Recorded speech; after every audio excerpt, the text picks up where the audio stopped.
Ang lahat ay nagsimula sa isang banal na pangitain at pangarap na iniyak sa Panginoon ng kanyang mga tapat na manggagawa, sina Pastor Noel at M.A. Ritz Pedron. May marubdob at taimtim na panalangin araw-araw na naway magkaroon ng isang mission point sa lugar na ito ng dalaw. Kasama ang buong kapatiran at ang nagniningas na mission team ng IRM Dinalupihan, ang pangarap na ito ay dinala sa trono ng biyaya ng Diyos. Hindi nabigo ang Diyos na duminig sa panalangin. Ginamit niya si Sister Arlene Marticio upang dalhin ang panawagan sa IRM Dinalupihan na siyang naging susi sa pagbubukas ng pinto sa Barangay Dalaw. Noong Enero 2023, formal na nagsimula ang paghayo at paghahasik ng salita ng Diyos.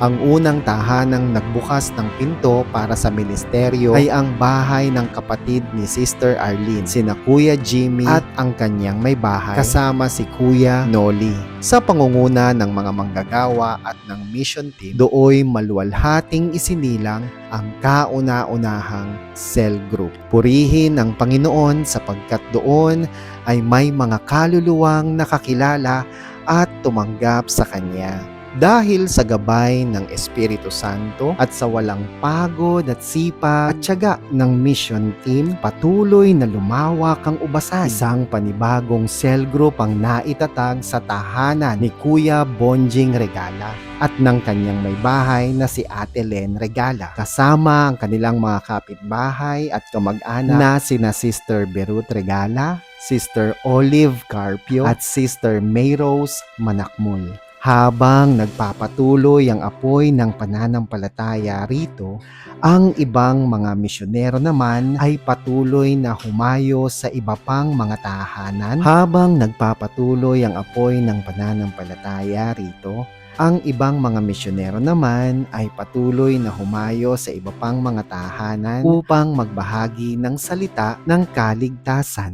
Hindi nagtagal, ang tahanan naman ni Sister Edna Arceo at ng kanyang buong pamilya ang binuksan upang maging kanlungan ng panibagong cell group. Noong Mayo 16, 2023, ang pag-ibig ng Diyos ay nahayag sa pamamagitan ng isang small evangelism at gift-giving ng IRM Ministries sa Dalaw na pinangunahan ni Brother Imo Bolivar. Sa kapangyarihan ng banal na espiritu at sa saganang biyaya ng Panginoong Hesus, naging napakamatagumpay ng gawaing ito. Maraming mga puso ang nabuksan, nakakilala at nagtalaga ng kanilang buhay sa ating Panginoon na tagapagligtas. Dahil sa nasaksihang espiritual na paglago noong June 11, 2023, nagkaroon ng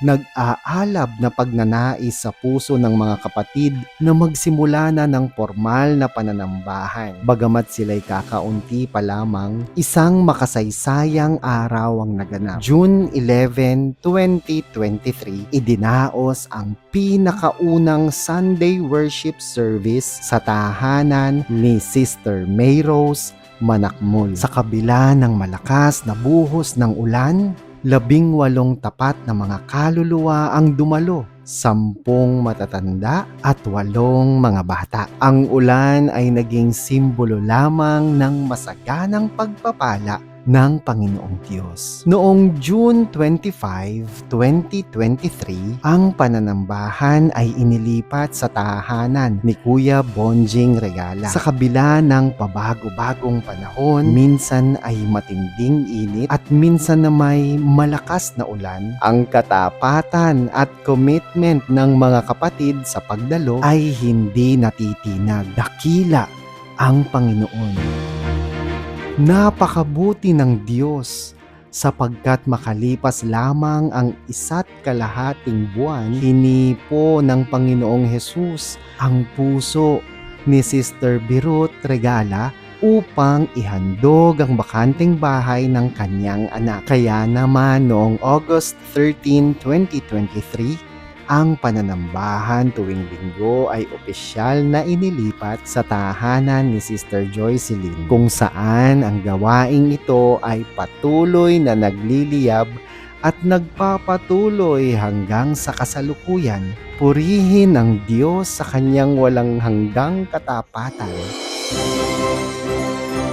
Noong June 9, 2024, buong kagalakang ipinagdiwang ang first church anniversary ng IRM Dalao Mission. Isang patotoo na ang Diyos ang siyang nagtatatag at nagpapanatili ng kanyang iglesia. Gaya ng nakasulat sa Ecclesiastes, may panahon sa bawat bagay sa silong ng langit. Noong March 16, 2025, formal nang tinawag ng Diyos sina Pastor Noel at M.A. Ritz Pedron sa ibang destino upang doon naman maglingkod na may pusong punong-puno ng pasasalamat sa Diyos.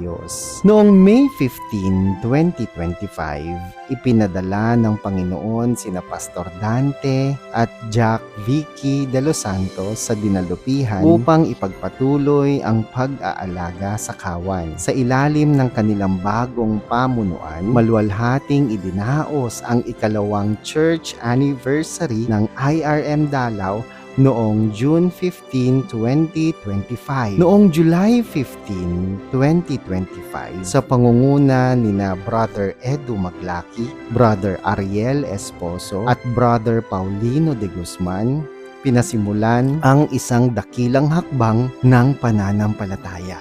Ang pagpapatayo ng sariling kapilya sa loteng buong pusong ipinahiram ni Brother Ismael Regala. Kasabay ng pag-unlad ng pisikal na estruktura, pinagpala rin ng Diyos ang pamumunong espiritual. Noong July 20, 2025, ganap nang itinalaga bilang local MA ng IRM Dalao si Brother Chico Arellano, habang siya ay kasalukuyang nag-aaral sa IRM Bible College. Dahil sa walang hanggang biyaya ng Panginoon sa pamamagitan ng pag-sponsor ng mga mapagpalang kapatiran mula sa inang iglesia at sa dakilang malasakit ng mag-asawang Ismael at Evangeline Regala, noong August 17, 2025 ay formal nang pinasinayaan ang bagong kapilya ng IRM Dalao sa poder ni Brother Bonjing Regala. Isang pangharap ang naging katotohanan. Purihin ng Panginoon. Sa kaparehong buwan, nagmungkahi ang Pastor Dante de los Santos na dapat ay magdaos na din ng prayer meeting tuwing weekend. Walang katumbas na saya dahil busog na busog ang espiritu ng mga kapatiran sa Dalao dahil bukod sa prayer meeting at Sunday worship service ay walang patid pa din ng pagmimisyon ng mission team ng inang iglesia sa pangunguna ni na Pastor Dante at Jack Vicky de los Santos. Naniniwala ang iglesia na ang mga kabataan ang susunod na mga pinuno ng mga gawain. Kaya naman noong Pebrero 6, 2026, sa patnubay ng Banal na Espiritu, opisyal na pinasimulan ang mga youth fellowship, Bible studies at iba't ibang aktibidad para sa mga kabataan upang mas lalong lumalim ang ugat ng pananampalataya ng mga kabataan sa Diyos. Nalubos ang pagpapasalamat sa Panginoong Diyos dahil sa kauna-unahang pagkakataon noong March 15, 2026, ganap nang kinilala ng IRM Ministries National ang IRM Dalao sa kanilang national anniversary at naglagay ng isang full-time worker sa katauhan ni M.A. Aris Arellano. IRM Dalao, M.A. Aris Arellano. Ilang araw matapos ang makasaysayang pagkilalang ito, muling nagpakita ng himala ang Panginoon noong March 30, 2026 sa tanging habag ng Diyos at sa pagkakaisa ng iglesia. Ang bahagi ng lupang noong una ay buong pusong ipinahiram ng mag-asawang Brother Ismael at Sister Evangeline Regala ay formal at ganap na pong nabayaran ng IRM. Buong pagpapakumbaba nating pinasasalamatan ng Panginoon sa pagkakaloob ng kakayahang pinansyal at ang pamilya Regala sa kanilang naging malawak at mapagpalang puso upang ang lupang kinatitirikan ng ating kapilya ay tuluyan ng maialay para sa kalwalhatian ng kanyang pangalan.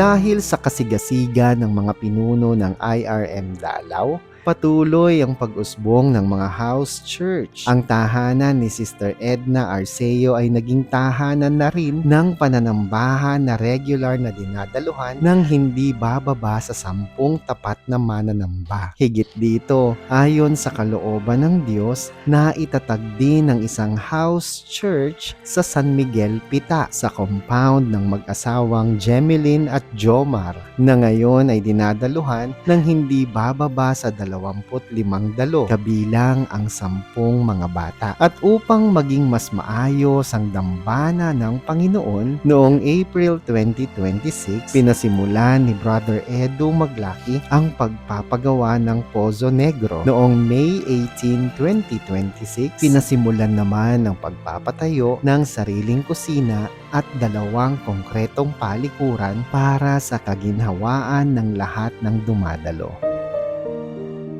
Bagamat hindi pa tapos ang gawaing ito, tayo ay may buong pagtitiwala at pananalig na ang Diyos na siyang nagpasimula ng mabuting gawaing ito sa IRM Dalaw, ang siya ring tatapos at magbubunga nito hanggang sa dulo. Siya ang ating Jehovah Jireh, ang Diyos na tutustos sa lahat ng pangangailangan, at tayong kanyang mga anak, ang kanyang banal na kasangkapan upang maganap ang kanyang dakilang plano. Sa Diyos ang lahat ng kapurihan, kadakilaan, pagsamba at pasasalamat ngayon at magpakailanman. Amen.